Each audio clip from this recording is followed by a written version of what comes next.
Minasan konbanwa. Yakin, night shift ang inyong tita. And medyo nakapag-break tayo ng konti. Medyo natapos-tapos na rin yung mga gawain, no? But I want to share this best advice na tinuro sa akin ng aking senpai noon.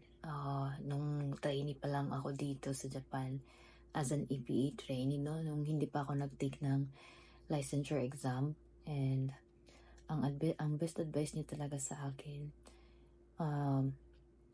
during my first night shift, sabi niya, kahit walang nakatingin, kahit mag-isa ka, gawin mo ang iyong trabaho ng buo sa puso mo.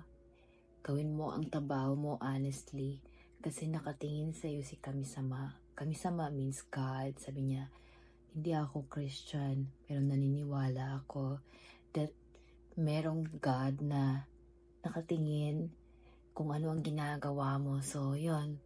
And I really took it seriously, that advice. So, during my night shift, yung during sa night shift ko na mag-isa lang ako, kahit walang nakatingin, ginagawa ko talaga yung trabaho. Kahit minsan, parang pagod na pagod ka na. Yung mga matanda, mga pasaway, pero ginagawa ko pa rin. Kasi parang nakakonsensya kasi na parang bagsaburo ko sa work, diba? So yun, minasang sana may natutunan kayo as a caregiver na yun, accountability is very important, saka honesty sa trabaho natin as a caregiver or kahit sa amang trabaho or kahit anumang trabaho ang meron tayo ngayon. See you next time!